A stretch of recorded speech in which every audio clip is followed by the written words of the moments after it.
uma voz suave e delicada. Mas primeiro vamos curvar a nossa cabeça em oração. Nosso Deus e nosso Pai que estás nos céus, queremos nos entregar a Ti hoje à noite, pedindo a Tua bênção. Que os anjos de Deus possam estar presentes nesta reunião. Que o Espírito Santo possa falar aos corações.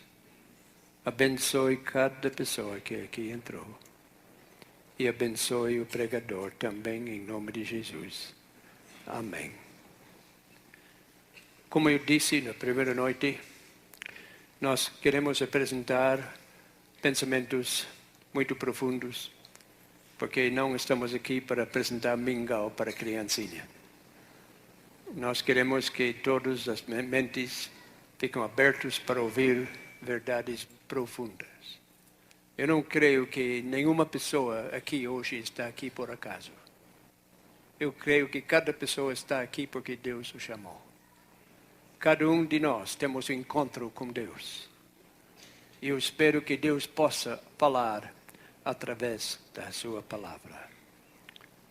Alguns anos atrás, um avião estava voando na Europa, nas montanhas da Suíça. E parecia que estava tudo certo. O piloto estava lá na cabine quando o computador disse subir, subir. Mas ele sabia que estava bem alto. Mas o computador continuou falando subir, subir. Disse, esse computador está louco. Estou numa altura suficiente e não vou subir. E falou para o computador, cala a boca, gringo.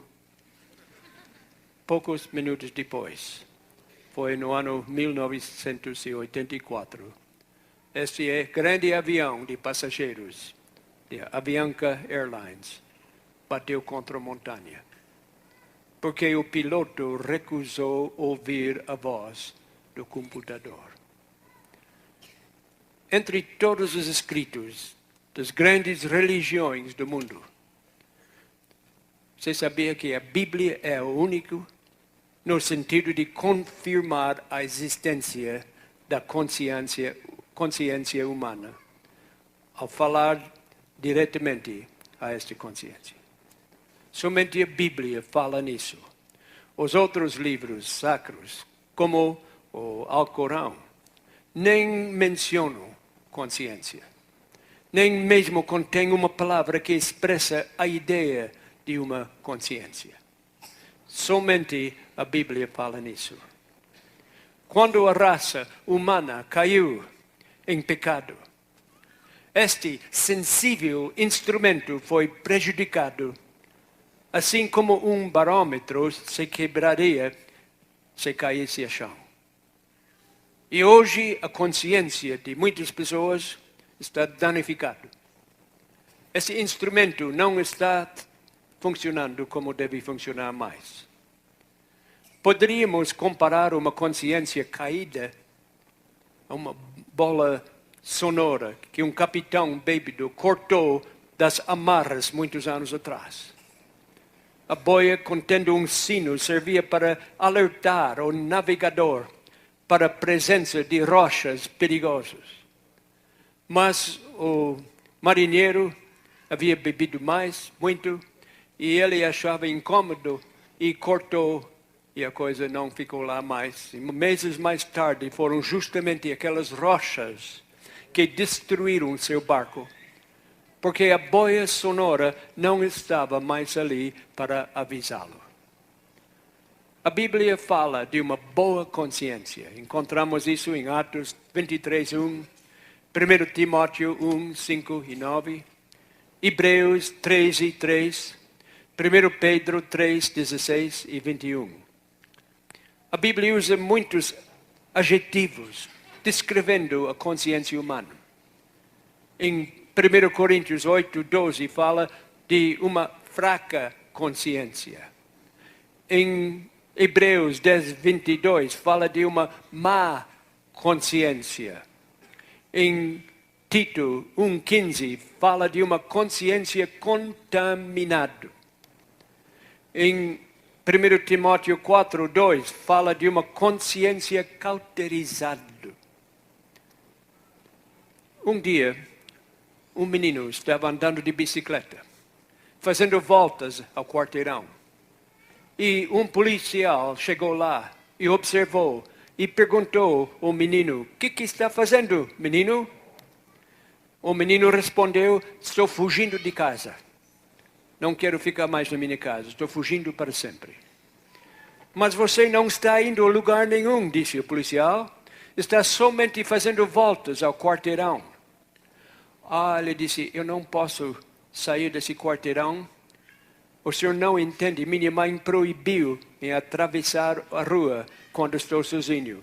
Então, tudo que eu posso fazer é andar ao redor do quarteirão." Sua consciência não o proibiu de fugir de casa, mas sua consciência não deixou ele atravessar a rua. Isso era proibido. Eu ouço muitas pessoas usar uma expressão que disse: "Deixa a sua consciência guiá-lo." Mas eu posso lhe dizer que esta declaração não fala uma verdade. Não é um caminho seguro. Muitas vezes a consciência pode guiar uma pessoa na direção errada. A consciência nos mostra que devemos fazer o que está certo. Mas a consciência não define o que está certo ou o que está errado. Para isso, necessitamos a palavra de Deus. É somente a palavra de Deus que pode definir o que está certo e errado. Provérbios 14:12 disse: "Há um caminho que o homem parece direito, mas o fim dele são os caminhos da morte." Simplesmente porque alguma coisa parece certo, a sua consciência, não quer dizer que é certo. Pode estar totalmente errado. Há uns anos atrás, outro século, houve um acontecimento na cidade de Boston, em Massachusetts. Um homem roubou um cavalo e começou a fugir. 3 dias depois, a polícia achou ele pouca distância do lugar onde ele havia roubado o cavalo. Sim, mas se queria fugir, por que andou tão pouco? Ele disse: "Eu roubei o cavalo no sábado à tarde.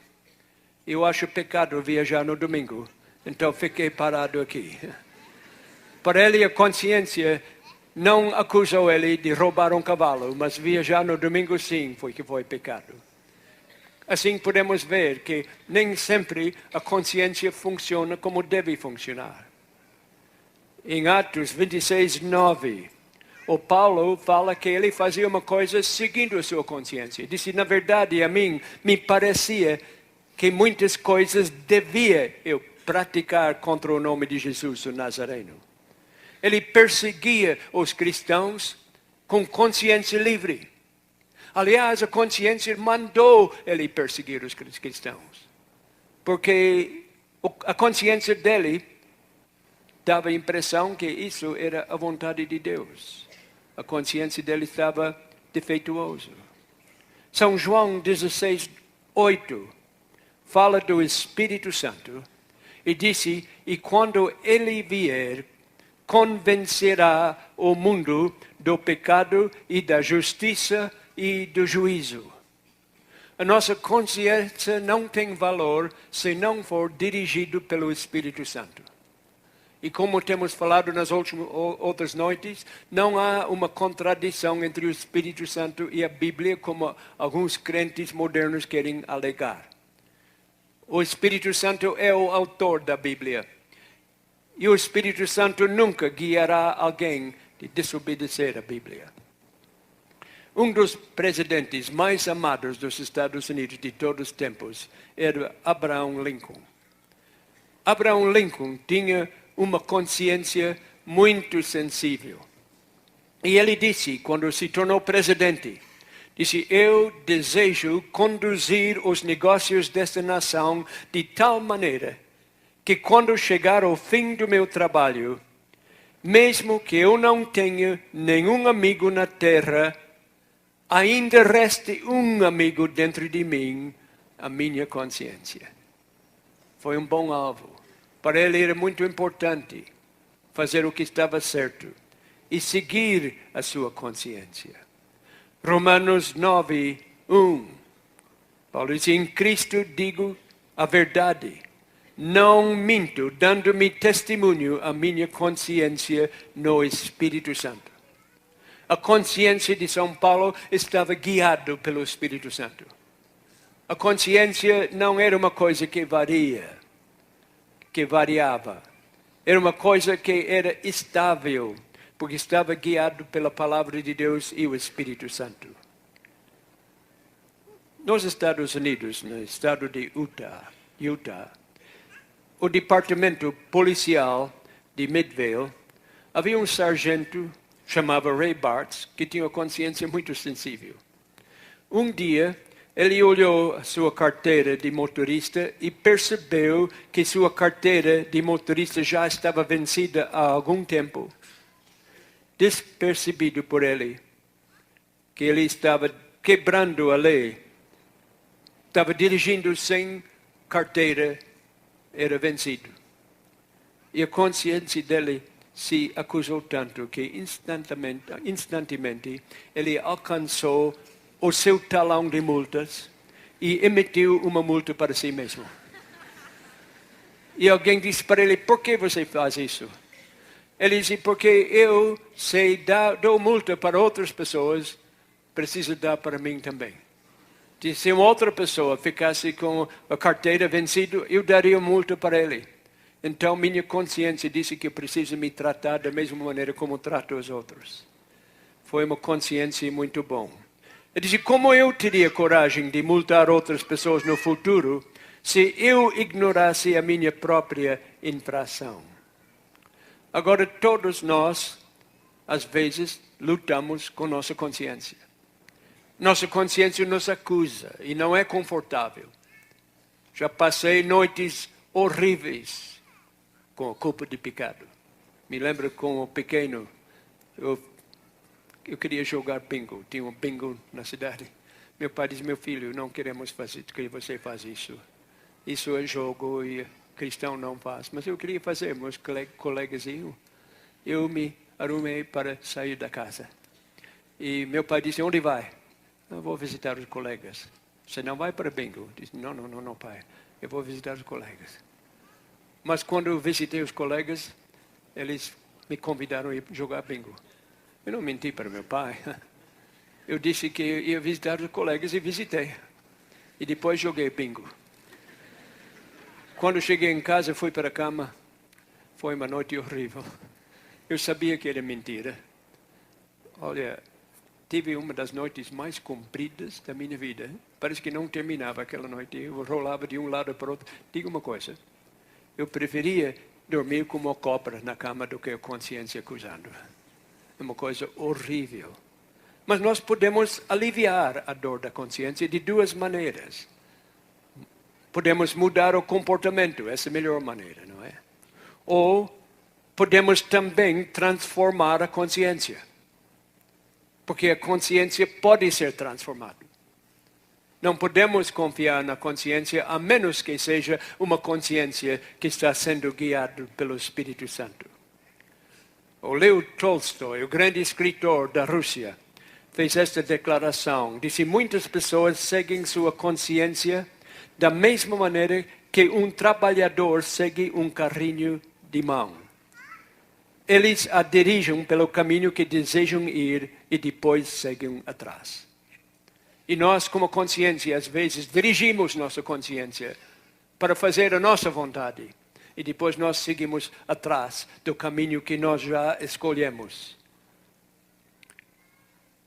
Em 1811, alguém que havia defraudado o governo dos Estados Unidos uns anos atrás, para aliviar a sua consciência, enviou um cheque de $5 para a sede do governo em Washington, D.C. Este foi um início de centenas e milhares de cartas que têm chegado ao governo daquele dia para hoje. Desde então, o governo americano tem recebido 3 milhões e 500 mil milhões. 3,5 milhões de dólares de pessoas que mandaram o dinheiro simplesmente para aliviar a sua consciência. Um dia, um homem visitou o médico. Disse, eu tenho me comportado mal e minha consciência está me incomodando. Estou me sentindo muito mal, não posso dormir à noite. E o médico disse, o que você quer? Você quer um remédio para ajudá-lo a ter força para vencer a tentação? Se não, doutor, não é isso que eu quero. Eu preferia algum remédio para silenciar a minha consciência, porque eu quero continuar fazendo o que eu fiz. Muitas pessoas procuram silenciar a sua consciência. Um grande pregador, nós fizemos referência a ele outro dia. Tenho lido muitos escritos dele, a vida dele. Um homem que era sapateiro, nunca foi para o colégio. É quase iletrado, mas se tornou um grande pregador. E um dia ele foi convidado para ir para a Inglaterra para pregar. E alguém perguntou às pessoas que convidaram o evangelista americano, por que estão chamando ele? Por que precisamos da presença desse senhor Moody? Ele pensa que ele é dono do Espírito Santo? A pessoa respondeu, não, ele não é dono do Espírito Santo. O Espírito Santo é dono do senhor Moody.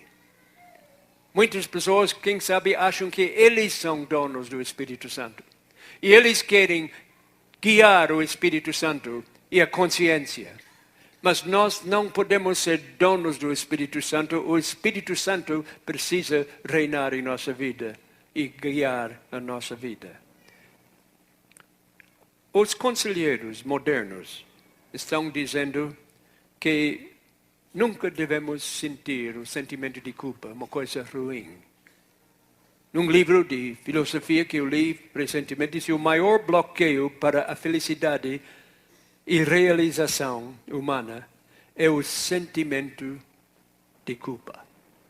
Devemos acabar com esse sentimento. Faz mal. E realmente, eles têm razão num certo sentido. Mas a tendência moderna de psicologia não é livrar-se da culpa, mas sim livrar-se do sentimento da culpa.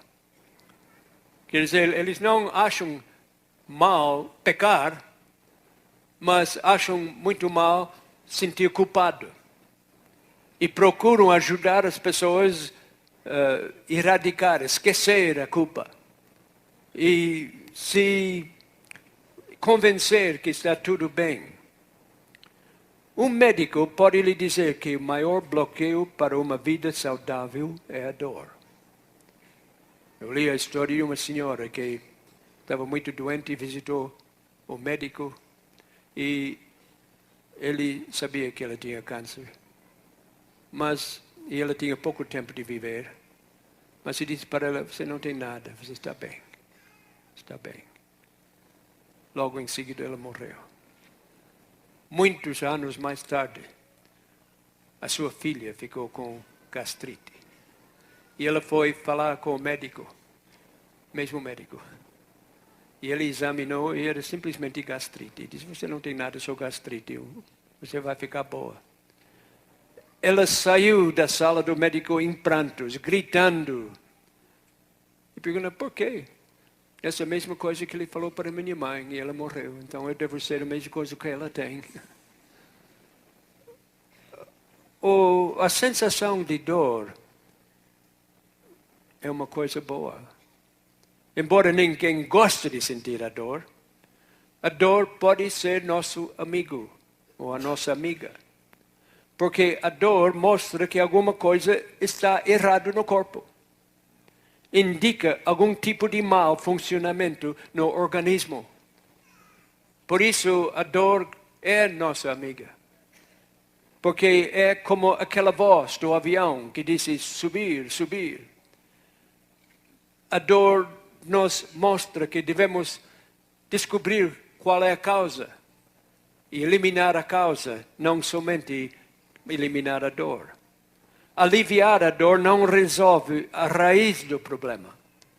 Por isso, precisamos procurar o médico que fará mais do que simplesmente tratar sintomas. Ele vai para o fundo, ele tentará encontrar a causa da dor. E então encontrar uma cura para aquilo que esteja causando a dor. No Canadá, uns anos atrás, vivia uma mulher que nunca na sua vida sentiu dor nenhuma. Havia alguma coisa errada, uma disfunção em seu organismo. Ela nasceu sem a capacidade de sentir a dor. No entanto, ninguém invejava ela, pois seu corpo era uma massa de hematomas e cicatrizes. Porque ela não sentia dor, podia colocar a mão num fogão quente e queimar e nem saber que estava queimando a mão.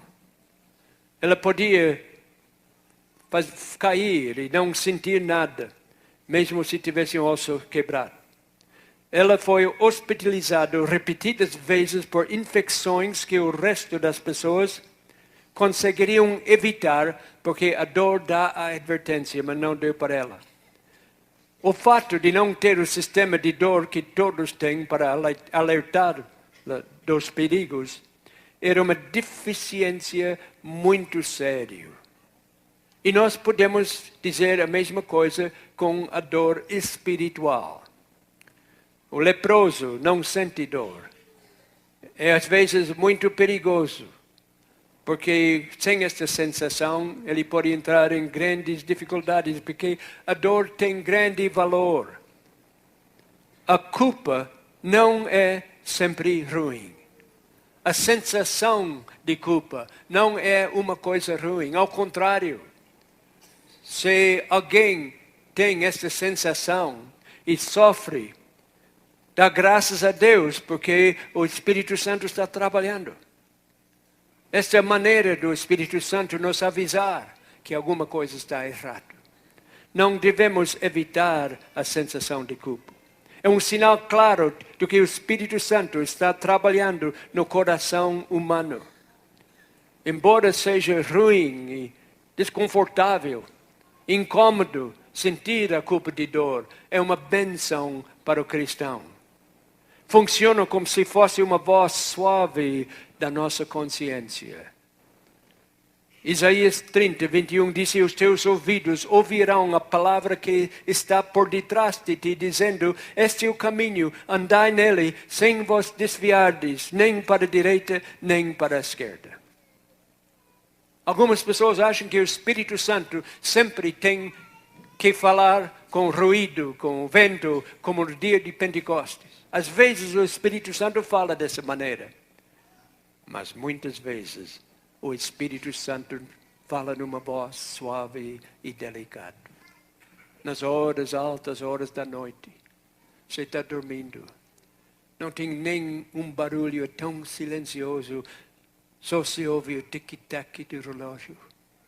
Quase se pode ouvir o bater do seu próprio coração. E nessas horas, muitas vezes, o Espírito Santo nos fala com uma voz suave e delicada, tocando o nosso coração, dizendo: este é o caminho, andais nele. 1 Reis 19:11, temos a história de Elias. Deus disse para ele: sai para fora e põe-te neste monte perante a face do Senhor. E eis que passava o Senhor, como também um grande e forte vento, que fendia os montes e quebrava os penhas diante da face do Senhor. Um forte vento, uma tempestade, certamente isso era a voz de Deus, mas o que disse? Porém, o Senhor não estava no vento. O que aconteceu depois? Depois do vento, um terremoto. Em 94, eu estava no meio de um terremoto em Los Angeles. Estava dormindo na minha casa volante, ônibus que havia convertido em trailer. Estava dormindo 4 horas de manhã, começou a balançar. E eu disse para minha esposa, terremoto. Disse, pode dormir, você está sonhando. Mas não estava sonhando, foi um terremoto muito grande, muito impressionante. Destruiu muitos lugares. Um terremoto deve ser um sinal da força de Deus e poder do Espírito Santo. Mas o que disse? O Senhor não estava no terremoto. Em seguida, depois do terremoto, um fogo. Mas o que disse? O Senhor não estava no fogo.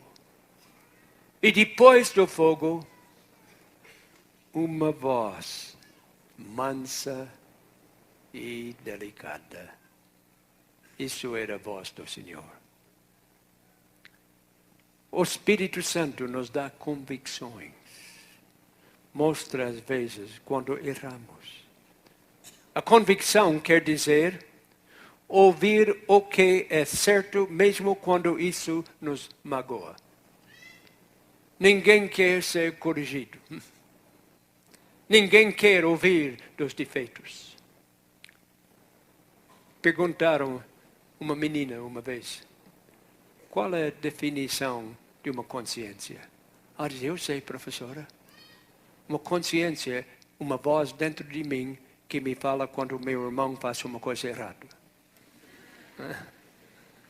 Muitas pessoas têm esse tipo de consciência. Eles sabem todos os defeitos das outras pessoas, mas não podem ver os seus próprios defeitos. 3 pessoas receberam um pedaço de vidro e disse, Deus te deu esse pedaço de vidro, você pode saber o que fazer com isso. E um pegou o vidro e fez uma lente de aumentar tudo, para olhar e ver todos os defeitos das outras pessoas aumentado. E outra pessoa disse, isso não está certo. Ele sempre usou o vidro como era, para olhar ao redor e ver os defeitos não aumentados, mas como são. A terceira pessoa fez um espelho. Em vez de ver os defeitos das outras pessoas, ele viu seus próprios defeitos. Mas é difícil corrigir nossa vida, não é? É difícil ver onde nós estamos errados. É muito mais fácil ver defeitos dos outros. Convicção é descobrir que estou errado mesmo quando eu acho que estou certo. A convicção é enfrentar o fato que eu sou um pecador. A base do Evangelho. Quais são os 3 passos do Evangelho? Todos pecaram e destruídos são de Deus. O primeiro passo é que todos nós somos pecadores. Eu queria apresentar um apelo evangélico para uma senhora um dia. Dizia, a senhora sabe que a senhora é pecadora? Disse, não, o senhor está enganado. Meu marido sim, mas eu não. Mas o primeiro passo do Evangelho é reconhecer que somos pecadores. O segundo passo é reconhecer que o salário do pecado é a morte, que nós merecemos morrer. O terceiro passo é o dom de Jesus, é a vida eterna. Jesus nos perdoa e salva. Mas Jesus não pode nos perdoar se nós achamos que estamos certos. Ele não pode perdoar pecados que nós não reconhecemos. E a convicção nos leva a reconhecer nosso pecado. Há momentos em que ninguém tem coragem de me dizer a verdade a respeito a mim, exceto o Espírito Santo. Meus amigos não falam porque estão com medo que eu vou ficar ofendido e capaz que eu ficar ofendido mesmo. Mas o Espírito Santo não se importa com isso. Ele fala mesmo que está certo. Ele não importa que isso me doe. Essa dor pode ser saudável, mas ele me mostra o que está errado. Às vezes o Espírito Santo usa uma espada para nos chamar a atenção. Sem isso nós não damos atenção. Não ouvimos. O Espírito fala ao nosso coração através da palavra de Deus, a Bíblia. E o que ela nos diz nem sempre é agradável. Nem sempre é o que nós escolhemos. Muitas vezes é o contrário. Não queremos ouvir porque não é o que nós queremos. Muitas pessoas fazem interpretação da Bíblia para combinar com o que eles querem fazer. Em vez deles mudar a vida para combinar com o que a Bíblia disse, eles procuram mudar a Bíblia para combinar com o que eles querem fazer. E muitas doutrinas são interpretações feitas para a pessoa ficar contente com o que está fazendo e não precisar mudar a vida. Hebreus 4:12 diz: a palavra de Deus é viva e eficaz, mais cortante do que qualquer espada de 2 gumes. E penetra até ao ponto de dividir alma e espírito, juntos e medulas, e é apto para discernir os pensamentos e propósitos do coração. A Bíblia é uma espada e uma espada machuca. Um homem um dia me falou, estava fazendo evangelismo, se eu gosto de ouvir o senhor falar, e se o senhor me prometer não falar dos 10 mandamentos, nunca, eu vou levantar muito dinheiro e você pode ter grandes auditórios que custam muito dinheiro e eu vou dar suficiente dinheiro para ter propaganda e encher esses auditórios. Se o senhor faz o que eu estou pedindo, o senhor terá os maiores salões da América para pregar. Eu vou encher, mas tem que me prometer uma coisa, não fala dos 10 mandamentos. Se meu amigo, eu prefiro falar a verdade para uma pessoa do que uma mentira para 10.000. Eu não posso falar o que eu quero. Se eu usar a Bíblia, eu preciso usar a espada. E a espada machuca. E muitas vezes, quando estou pregando, eu vejo pessoas machucadas. Alguns choram, alguns ficam zangados, alguns levantam e saem, xingando o caminho inteiro. Eu sei o que é. É a convicção. Eu não fico ofendido, porque eu sei que eles estão não contra mim, mas contra Deus. A Bíblia é uma espada e a Bíblia nos mostra o que está certo. Efésios 6:17, Paulo disse: tomai também o capacete da salvação e a espada do Espírito, que é a palavra de Deus. Um pregador que só procura agradar os ouvintes não está fazendo o trabalho de Deus. Um pregador que está mais preocupado em ter amizades do que falar a verdade não está fazendo o trabalho de Deus. Um pregador tem a obrigação de apresentar a verdade, quer o povo ouvir ou quer não ouvir. É a espada, é a palavra de Deus. Mas vivemos numa época em que a sociedade declarou a guerra contra a sensação da culpa.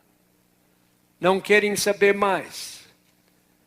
A nossa cultura considera a ideia de ser culpado como medieval, obsoleta, improdutiva, indesejável. A psiquiatria moderna disse que não devemos nunca sentir culpa, devemos acabar com isso. A nossa sociedade tolera e até encoraja o pecado, mas detesta a culpa que o pecado produz. Há um livro muito comum dos psicólogos, por Wayne Dyer, chamado Your Erroneous Zones. Ele disse, o mais inútil de todos os comportamentos errôneos, o que é? É a culpa.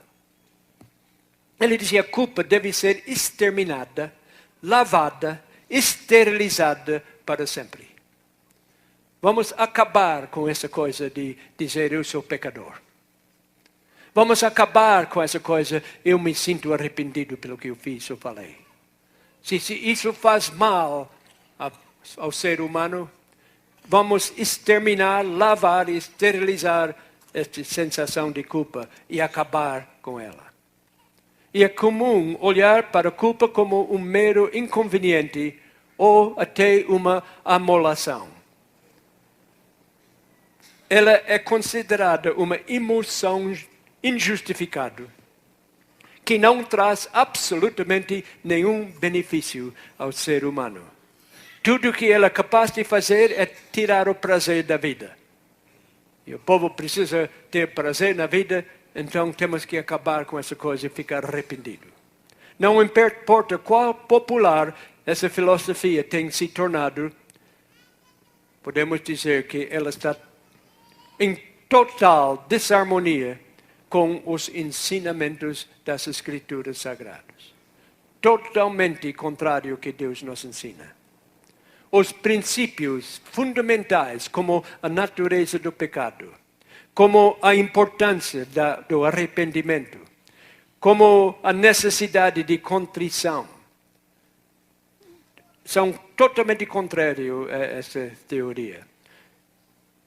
Princípios como o poder da expiação, a exigência da restituição.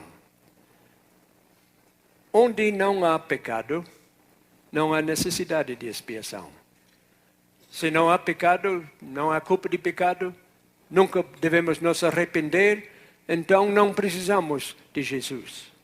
O sangue de Cristo não é mais necessário, porque nós podemos só limpar os nossos pecados lavando e esterilizando a sensação da culpa e sentindo que estamos bons quando não somos.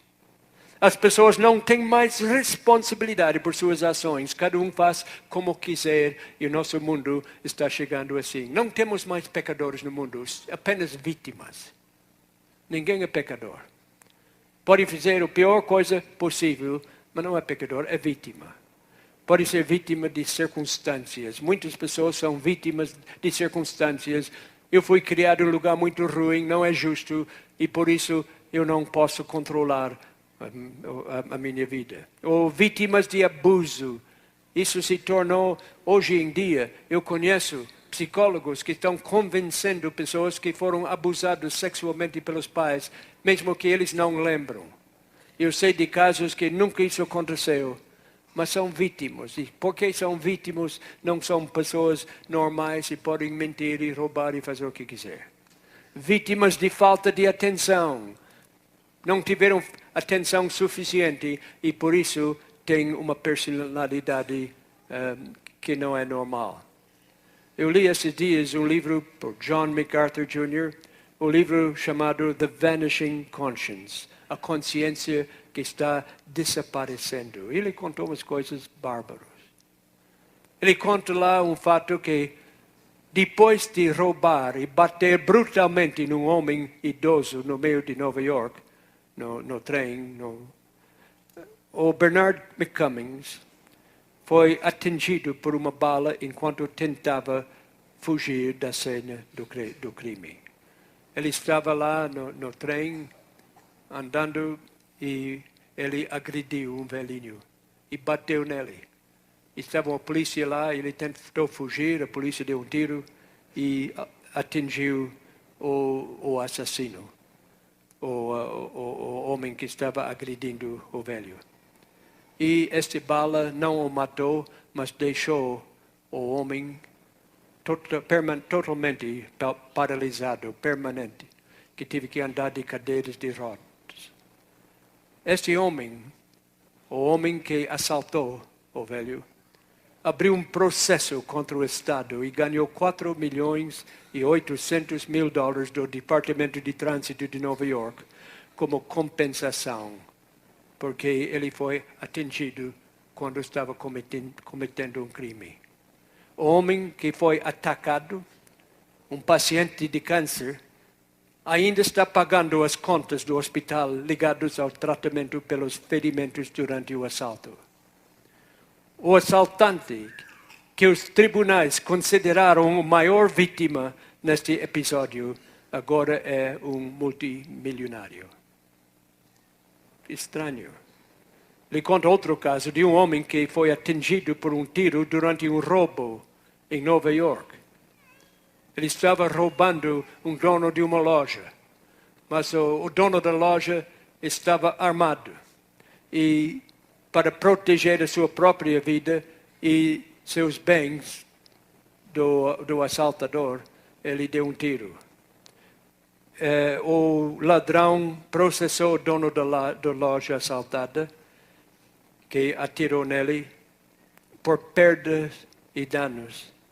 E como o tiro deixou o ladrão paralisado, seu advogado disse ao júri que ele era vítima da sociedade. Durante o tiro, declarou o advogado, ele fora a vítima da insensibilidade do homem que atirou nele. Por causa do descaso do dono da loja pelos problemas do ladrão, que na verdade era o vítima, o ladrão, o pobre criminoso ficaria preso a uma cadeira de rodas pelo resto da sua vida. Ele merecia algum tipo de compensação, o júri concordou. O dono da loja teve que pagar uma larga soma de dinheiro e o ladrão ficou rico. Vários meses mais tarde, o mesmo ladrão, ainda na cadeira de rodas, foi preso ao cometer outro roubo à mão armada. Falta de justiça, não tem mais consciência. As pessoas da nossa sociedade tornaram-se especialistas na arte de colocar a culpa em outras pessoas. Transformamos as outras pessoas em bodes expiatórios. Eu fiz uma coisa mal, mas não estou culpado, meus pais. Se meus pais tivessem agido de uma maneira diferente, eu não teria esse problema. Ou quem sabe as desilusões da infância. Eu esperava uma coisa, meus pais não cumpriram, e por isso eu tenho uma personalidade defeituosa, eu posso cometer crimes, mas não sou culpado, são meus pais. Ou quem sabe é o sistema, ou o governo é culpado, ou qualquer outra coisa que possamos encontrar para tirar a culpa de cima de nós. Nós vivemos, este livro diz, na era de ouro de desculpas.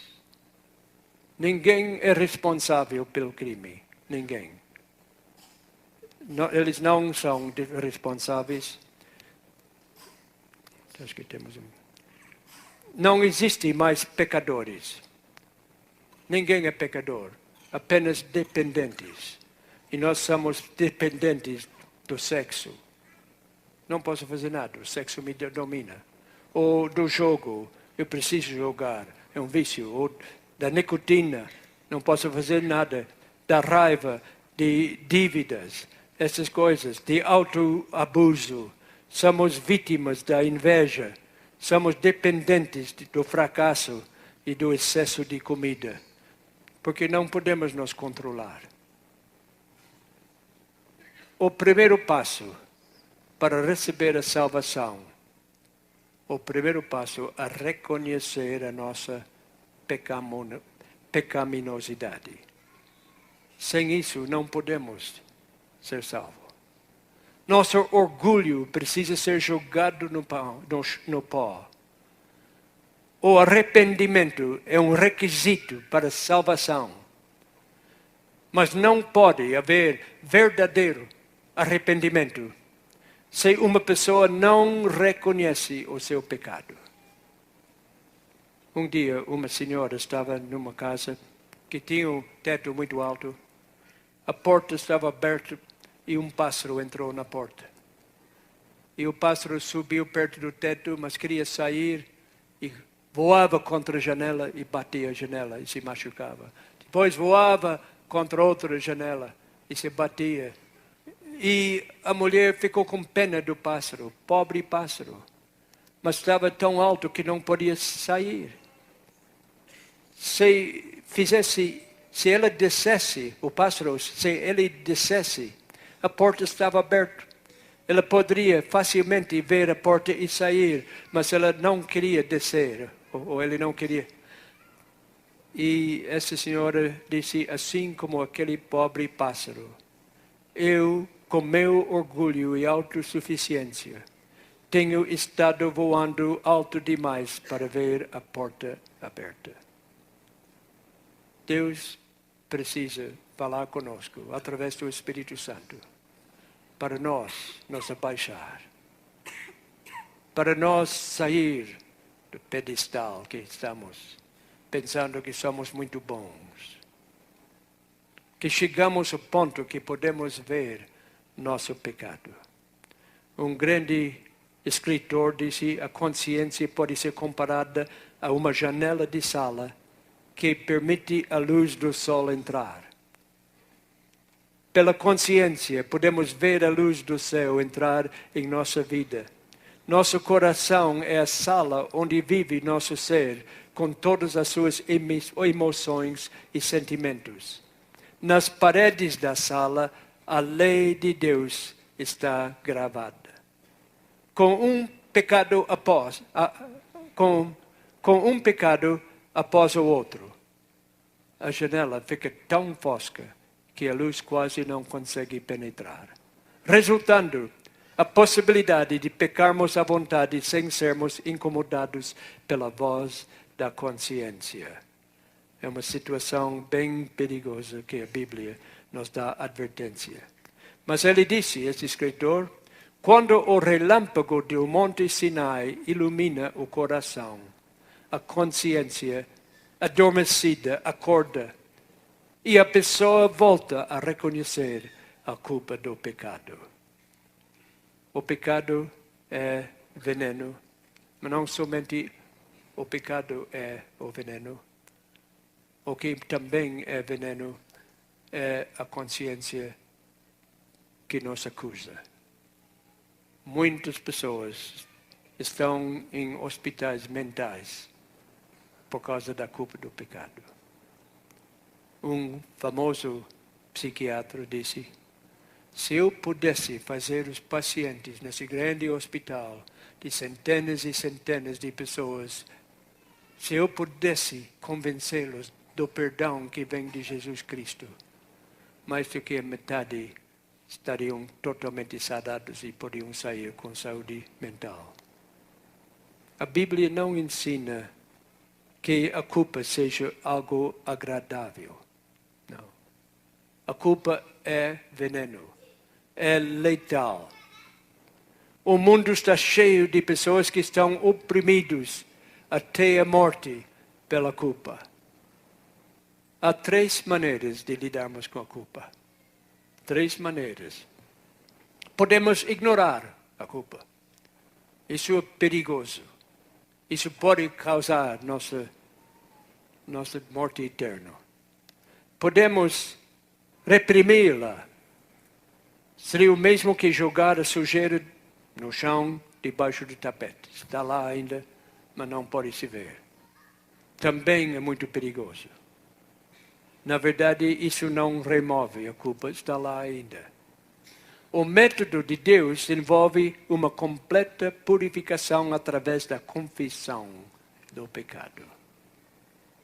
Hebreus 9:14 disse, muito mais o sangue de Cristo, que pelo Espírito Eterno, assim mesmo se ofereceu sem mácula a Deus, purificará a nossa consciência de obras mortas para servirmos ao Deus vivo. A confissão, o Espírito Santo vai purificar. Não vai esconder a sujeira. Vai fazer uma eliminação total da sujeira que não existe mais. Ao invés de silenciar a consciência, o sangue de Cristo tornou-se o solvente pelo qual ela é purificada. É isso que Deus quer fazer conosco hoje. Paulo disse, chegamos com verdadeiro coração em inteira certeza de fé, tendo os corações purificados da má consciência e o corpo lavado com a água limpa. É assim que o Espírito Santo trabalha em nosso coração. Nas outras noites temos falado um pouco sobre o Espírito Santo e quem é e como trabalha. Mas hoje à noite eu quero que nós percebamos o maior trabalho do Espírito Santo. Não é fazer barulho na igreja. Não é para nos dar uma sensação de qualquer. O maior trabalho do Espírito Santo é trabalhar em nosso coração e nos mostrar que precisamos de Jesus. Nos mostrar a necessidade de ficar perto de Jesus. Pedir o perdão que somente vem de Jesus. Através do sacrifício de Cristo, vidas são transformadas. E Deus quer transformar vidas através do sacrifício. A voz da consciência não é reprimida. Isso não resolve.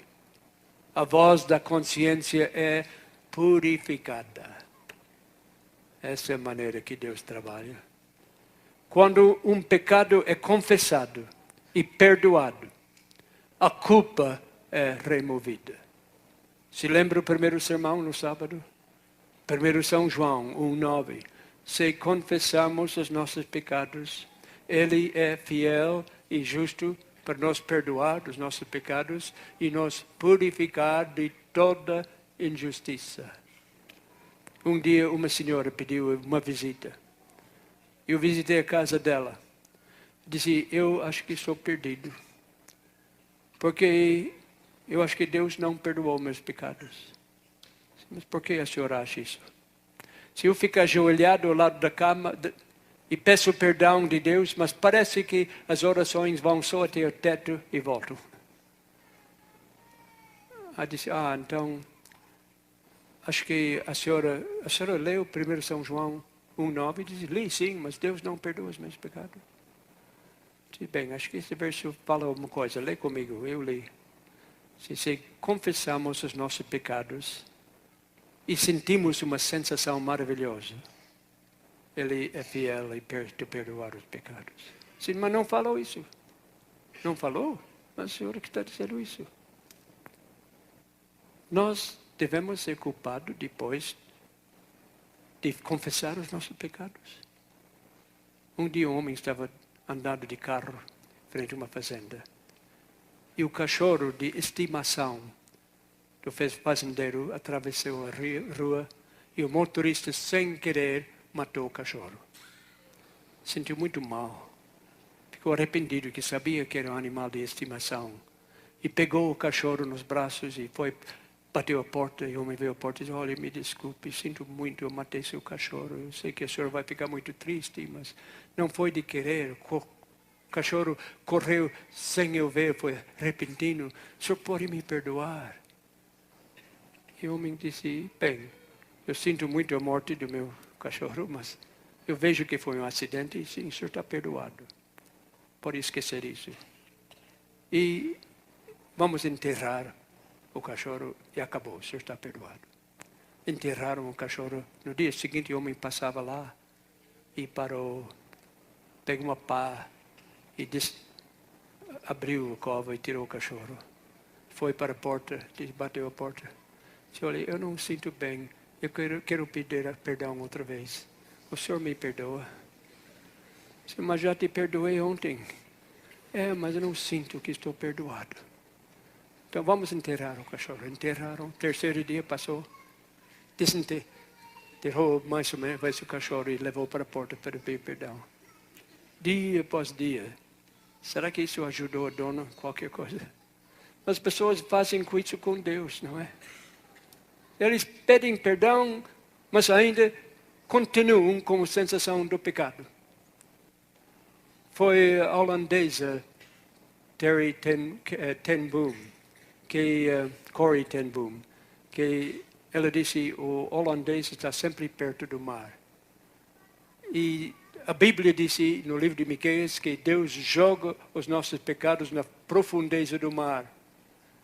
Disse, vendo o mar, eu compreendo isso. Ele não somente joga os nossos pecados na profundeza do mar, mas ele coloca uma placa na praia que diz que é proibido pescar. Não é vontade de Deus que nós continuemos a pescar os pecados de volta depois que Deus perdoou. Não é. É uma coisa totalmente contra a vontade de Deus. Quando Ele perdoa os pecados, são perdoados. Mas o diabo é um grande mentiroso, sabe? Ele, em primeiro lugar, fala, pode cometer esse pecado, não é tão mal. Deus vai te perdoar. E nós acreditamos e cometemos o pecado. E depois o mesmo diabo que disse não é mal, disse, isso foi terrível, Deus não vai te perdoar. Ele mentiu 2 vezes. Quando disse que não é mal, ele mentiu. E depois, quando ele falou que Deus não vai perdoar, ele mentiu outra vez. Porque Deus gosta de perdoar os nossos pecados. Um homem disse que foi para umas terras de pessoas muito selvagens e lá ele pregou. E viu a transformação dessas pessoas. Disse, eu os ouvi orar, homens com tatuagens no peito, que indicavam que eram matadores e que suas lanças haviam experimentado sangue. Eu os ouvi abrindo o coração a Deus em oração, como se fossem doces crianças, conversando com seus pais. E então soube que quem lhes ensinara tudo aquilo fora o Espírito Santo. As marcas externas de seus crimes ainda permaneciam, mas aquilo que antes fora motivo de orgulho e glória, agora eles desprezavam. Embora por fora nunca pudessem retirar as cicatrizes e tatuagens que marcavam cada morte praticada, por dentro eles haviam se tornado novas criaturas, conhecidas e compreendidas por Deus. Um calejado criminoso numa prisão japonesa pegou uma Bíblia e começou a ler. Nada o comoveu. Até que ele chegou à parte em que Jesus disse as palavras, Pai, perdoa-lhes porque não sabem o que fazem. Aquilo o atingiu como uma facada em seu coração. Mais tarde ele declarou, através desta simples frase de gracioso perdão, fui levado à verdade e o cristianismo. Ele encontrou eternal e perfeita paz ao aceitar o perdão de Cristo. Sua consciência não o atormentava mais. Um famoso psicólogo, Dr. Carl Menninger, escreveu um artigo, um livro, e disse, em todos os escritos dos psicólogos e conselheiros religiosos da nossa era, notamos a ausência da palavra pecado. Uma palavra que em tempos passados foi muito usada pelos profetas. Antigamente o pecado era uma preocupação na mente de quase todas as pessoas, mas raramente ouvimos essas palavras em nossos dias. O que significa isso? O pecado não existe mais? Ninguém em nosso tempo tem culpa de nada? Antigamente o pecado era uma preocupação, mas hoje não ouvimos falar nisso. Foi o ano 1926. Uma frota de navios estava saindo de São Francisco, navios de guerra. Estavam viajando para a cidade de San Diego. Os navios estavam navegando em perfeita formação, a velocidade total cerca de 35 nós por hora. A chuva e neblina reduziam a visibilidade quase a zero, mas eles estavam seguindo a bússola, estavam com muita firmeza. De repente aconteceu uma coisa, inesperadamente. Os navios de guerra começaram a bater contra os rochedos de Arguello. Um após outro, eles batiam nas rochas a toda velocidade. Foi uma coisa horrível. Os destroços de metal retorcido e cortante que sobraram na cena do acidente formavam uma cena horrível de se ver. Centenas de homens morreram ou ficaram feridos em meio à escuridão e à chuva. O primeiro navio, destroyer, que estava liderando a frota costa abaixo, estava com uma bússola defeituosa. Naquela bússola havia um pedaço de metal muito pequeno que desviou a agulha apenas alguns milímetros. E por isso, eles estavam apenas cerca de 10 milhas fora do curso, após uma longa viagem de várias centenas de milhas desde São Francisco.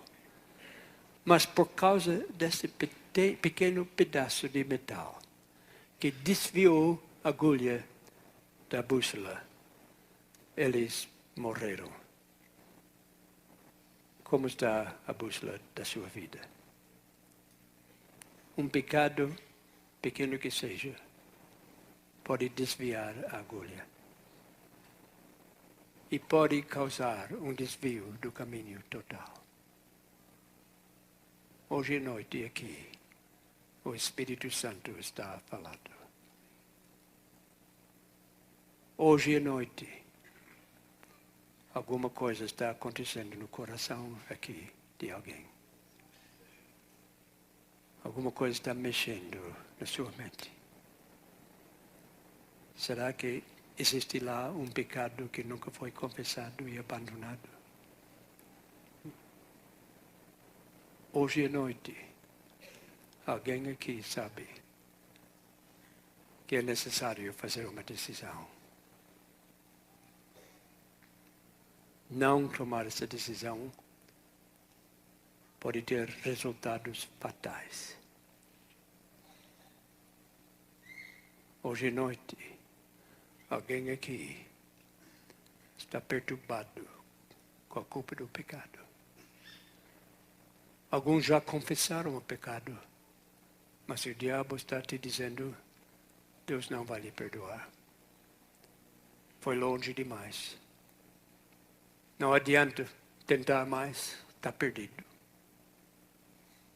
Estamos ouvindo duas vozes aqui hoje à noite. Estamos ouvindo a voz do Espírito Santo. E estamos ouvindo a voz do inimigo. Há um conflito em cada coração. Hoje à noite, Deus está nos falando. Deus quer que nós aceitamos o nosso pecado, reconhecemos o nosso pecado. O apóstolo João disse, amados, se o nosso coração nos não condena, temos confiança para com Deus. E qualquer coisa que lhe pedimos, dele a receberemos, porque guardamos os seus mandamentos e fazendo o que é agradável à sua vista. Hoje, Jesus está chamando. Jesus quer lhe dar a certeza da salvação, a alegria da vida, que não está sendo impedido pela culpa do pecado. Ele quer lhe dar a certeza do caminho, a certeza que em breve estarás com Ele na eternidade. Eu creio que Ele vem muito breve. Oremos a Deus. Pai nosso que estás nos céus, sentimos a Tua presença aqui nesta noite. Sentimos que o Espírito Santo está aqui. Pai, pedimos a Tua bênção com cada alma. Pai, alguém aqui está precisando pedir perdão. Alguém aqui está com uma coisa na sua vida que está causando a tristeza e a culpa. Esse pecado precisa ser confessado e abandonado. Enquanto estamos orando, há alguém aqui, todos com olhos fechados, este é entre ti e Deus. Quer dizer, Deus, eu quero ser limpo. Eu quero confessar esses pecados que estão atrapalhando minha vida de cristianismo. Pode levantar a sua mão a Deus e Deus vai te perdoar. Sim, sim, Deus está vendo. Deus está vendo. Pode baixar a mão. Alguém aqui, hoje à noite, que já confessou os pecados, mas o diabo te falou que não estão perdoados. Você não tem paz. O diabo te falou que o pecado não era grave e agora está dizendo que foi grave demais, que não tem mais jeito. Levanta sua mão e diz: Deus, me ajuda a enterrar esse cachorro morto. Eu não quero sempre estar pedindo perdão para o que já foi perdoado. Nós queremos andar com Deus. Eu vou pedir a Alfa fazer uma pergunta muito importante para nós. O que é que eu devo oferecer ao meu mestre?